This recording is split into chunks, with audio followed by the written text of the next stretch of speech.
Am I the a-hole for ruining our night out because I didn't want to be around my friend's creepy coworker? 20F, used to go clubbing a lot with my friend Emma, also 20F, her coworker Logan, 21M, and a few others from her work. At first, it was all just lighthearted fun. Logan seemed nice, maybe a little overly friendly, but I didn't think much of it. He'd occasionally touch my waist when trying to pass by me in crowded spaces, which always felt unnecessary. I remember thinking, you could have just said, "Excuse me," like a normal person. But I brushed it off because everything else seemed chill. We ended up hanging out often, mostly at clubs, sometimes grabbing food after. Emma and Logan started growing closer as friends, and one night Emma let it slip. Logan had a huge crush on me. At first, I was flattered. It's always kind of a confidence boost when someone likes you, right? But then it got weird. Fast. According to Emma, Logan was obsessed. He constantly talked about me, told her I was different from other girls, that I was his dream girl and the perfect woman. He would send Emma long, emotional texts about how much he adored me, even though we'd barely had any real conversations outside of small talk and group hangouts. It went from flattering to really unsettling fast. He told Emma he was trying to win me over and was apparently showing my photos to his friends, co-workers, even his boss, like I was some prize he was pursuing. It made me feel exposed, like I was being watched without knowing it, like I was starring in a romance I never signed up for. What made it worse? He was completely normal around me. Friendly. Casual. So if I ever wanted to say, "Hey, this is getting weird," it would seem like I was the one overreacting. But behind the scenes, he was inventing stories, telling people I tried to hold his hand, or that I wasn't flirting with guys at the club because I secretly liked him. Spoiler. I wasn't flirting because I just wanted to dance and vibe, not because I had feelings for Logan. And I never gave him any signals that I was interested. I started feeling super uncomfortable, especially because Emma was telling me everything. I asked her multiple times to stop sharing his texts and confessions with me, because it was stressing me out. I wasn't supposed to know any of it, so I couldn't even confront him directly without making things worse. Emma said she told him I wasn't interested, but I'm honestly not sure how clearly she communicated that, or if she just didn't want to hurt his feelings. And then things started spiraling.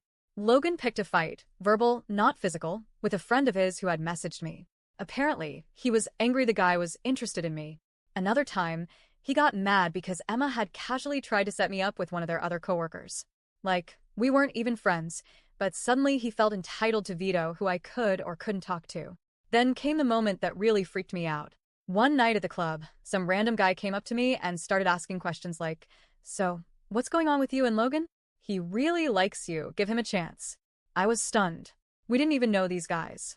Turns out, Logan had chatted them up while I was in the bathroom and basically told them to back off because I was his girl. That was when I realized, this wasn't just a weird crush. This was someone actively creating a false narrative about a relationship that didn't exist, and then telling strangers about it to defend imaginary boundaries.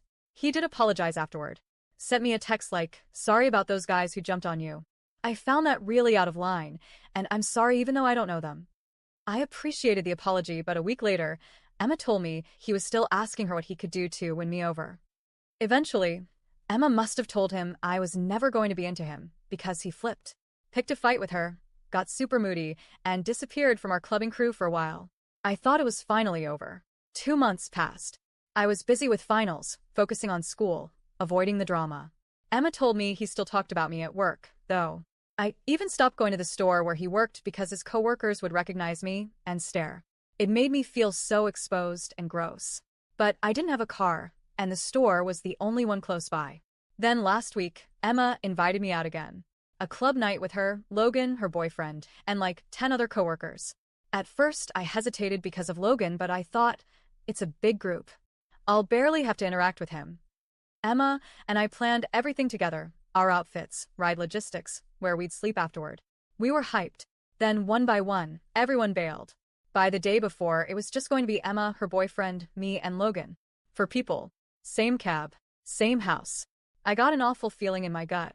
Last time we all crashed at Emma's, Logan stayed up way too long in the living room, where he was sleeping, and I noticed every time I stepped out to go to the bathroom, he was wide awake, watching me.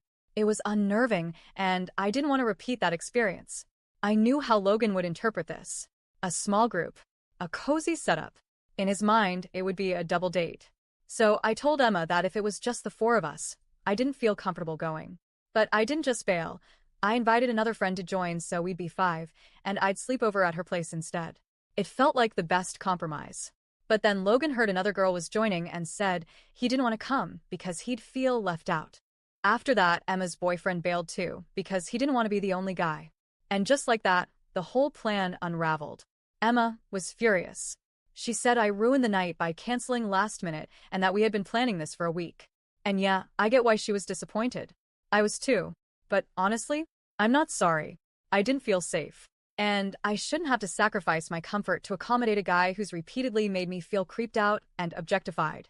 I don't owe him anything. Not my time, not my presence, not even my polite silence. So, am I the a-hole for backing out and ruining our night out? Or was I right to finally set a boundary before things got even more uncomfortable?